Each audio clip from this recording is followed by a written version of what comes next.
I'm going to show you a few things you can do at home to help with mobility around the pelvis. These can be especially good to do as little breaks or movement snacks when you're in your workday and have to do a lot of prolonged sitting.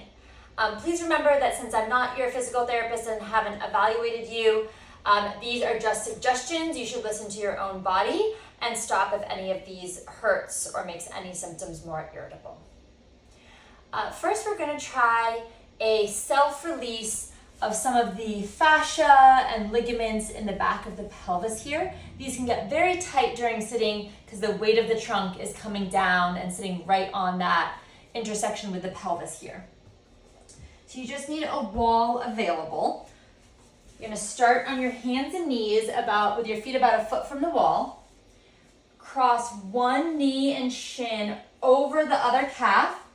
Bring the foot you crossed onto the wall. Press the whole foot into the wall vertically. Toes are on the floor. The other leg here is pretzeled together with the other leg. They're really hugging together.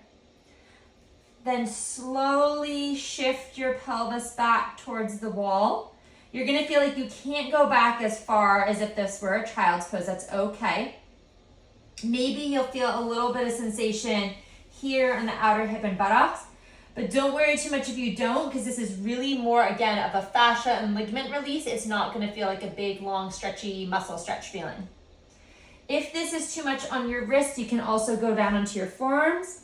Gently tuck your head and take at least 3 deep breaths, really filling your back with the air.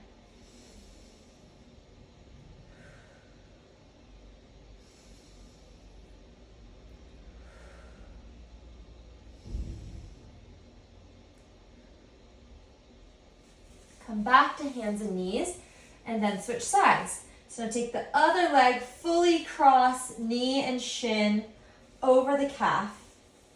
Back foot that you just crossed comes onto the wall, full foot contact, toes on the floor.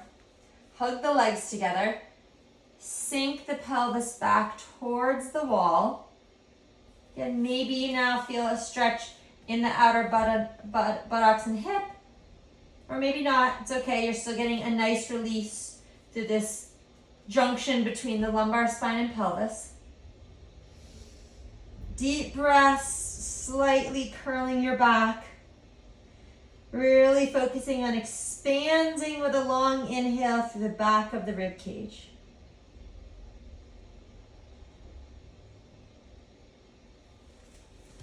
Okay. And now we're going to do a self-release for some of the abdominal fascia and deep gut fascia that attaches around the rib cage here.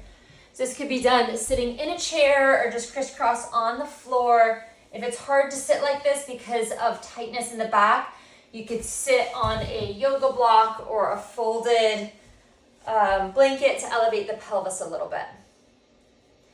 Take the pinky border of your hands and cup that border of your hand or palm in this V part at the bottom of your rib cage, and then soften your chest, curl over your hands.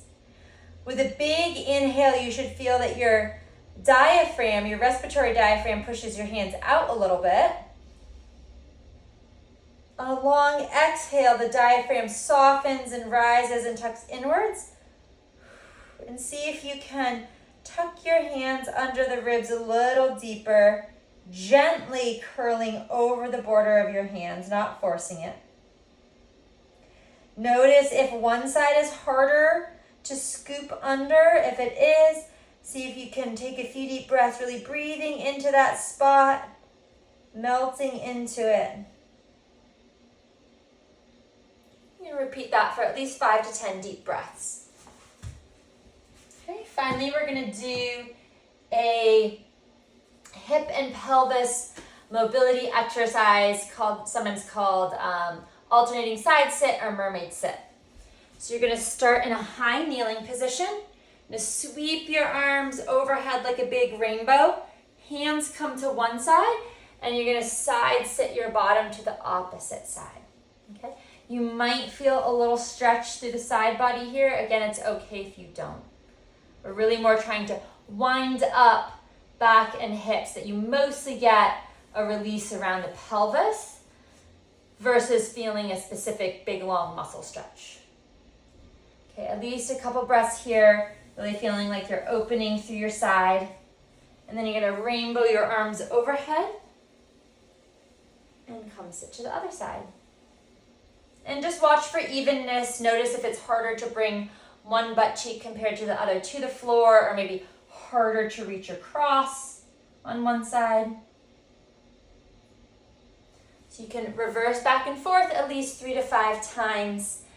Again, pausing to take nice deep breaths. Try these things intermittently throughout your workday, or especially any time that you're sitting a lot. You don't have to do all 3 of them together. You could just choose one at a time for those little mobility snacks.